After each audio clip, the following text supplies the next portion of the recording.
जंग जमल, जिसे जंग जमाल भी कहा जाता है।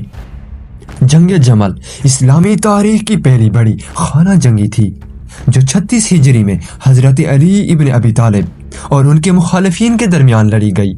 ये जंग बनु उमैया और बनु हाशिम के दरमियान सियासी और मजहबी इख्तलाफ की वजह से बर्पा हुई। इस जंग का नाम जमल ऊंट के नाम पर रखा गया है क्योंकि इस जंग में हजरत आयशा जो हजरत अली के मुखालिफिन की तरफ से थीं, एक ऊंट पर सवार होकर मैदान जंग में मौजूद थीं। आज हम इस जंग के पस मंजर, वाक़ियात और नताइज पर बात करेंगे।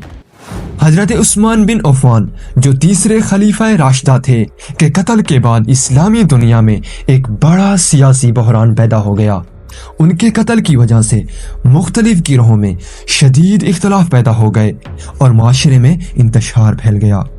हजरत उस्मान के कत्ल के बाद मदीना मुनव्वरा के लोगों ने हजरत अली इब्न अबी तालिब को खिलाफत की पेशकश की और उन्होंने इसे कबूल कर लिया।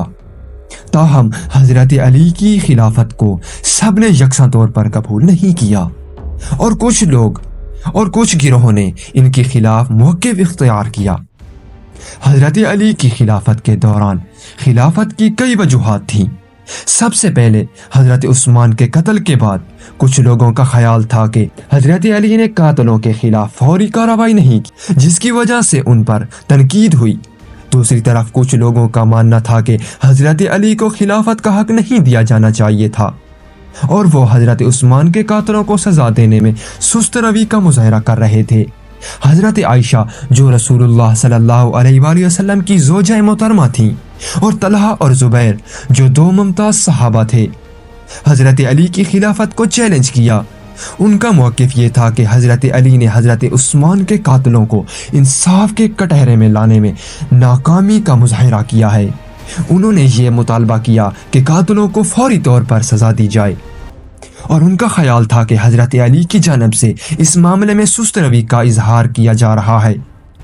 हजरत आयशा, तलहा और जुबैर ने बसरा की तरफ सफ़र किया जहां उन्होंने हजरत अली के खिलाफ एक फौज तैयार की। उनका मकसद हजरत अली को मजबूर करना था कि वो हजरत उस्मान के कातलों को सजा दें। ताहम हजरत अली ने इनके मुतालबात को मुस्तरद कर दिया और इन्होंने अपनी फौज को बसरा की तरफ रवाना किया। इस तरह दोनों फौजों जंग जमल के मकाम पर आमने सामने हो गईं और यूं ही वो जगह थी जहां जंग जमल बर्पा हुई। जंग जमल का पस मंजर इस्लामी तारीख का एक अहम मोड़ था जिसने उम्मत मुस्लिमा को गहरे सियासी और मजहबी इख्तलाफ में मुब्तला कर दिया।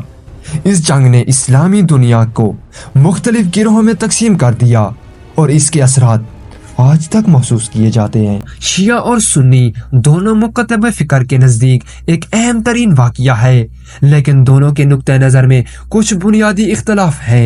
सुन्नी मुकतब फिक्र में जंग जमल को एक अलमनाक वाक़िए के तौर पर देखा जाता है जिसमें दो गिरोहों के दरमियान इख्तलाफात की वजह से मुसलमानों का खून बहा।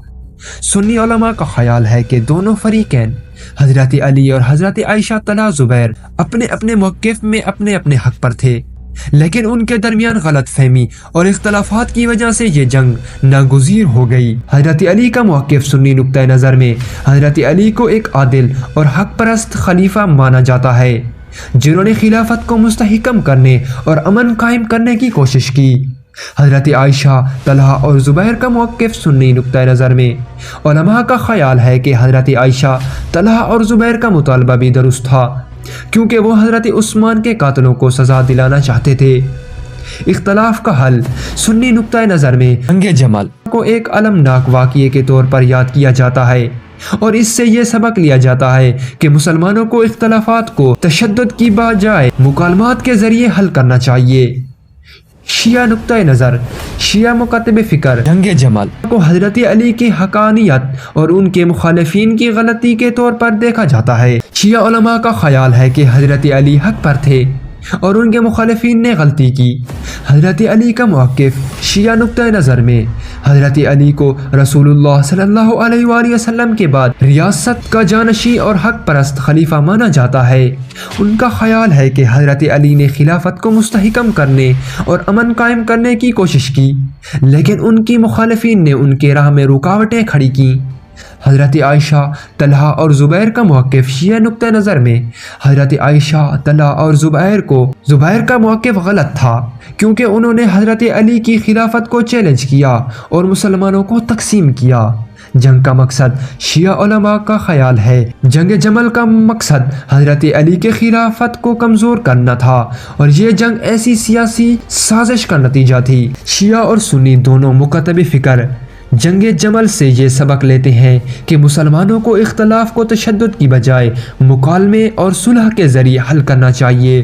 دونوں گروہ اس بات پر متفق ہیں کہ جنگ جمل نے امت مسلمہ کو گہرے صدمے سے دوچار کیا اور اس کے اثرات آج تک محسوس کیے جاتے ہیں۔ شیعہ اور سنی دونوں کے نزدیک جنگ جمل اسلامی تاریخ کا ایک اہم موڑ تھا، جس نے مسلمانوں کو سیاسی، سماجی اور مذہبی اختلافات میں تقسیم کر دیا۔ دونوں گروہ اس جنگ کو اپنے اپنے تنازع میں دیکھتے ہیں، لیکن اس سے سبق لیتے ہیں کہ اتحاد اور یکجہتی ہی کامیابی کا کلید ہے۔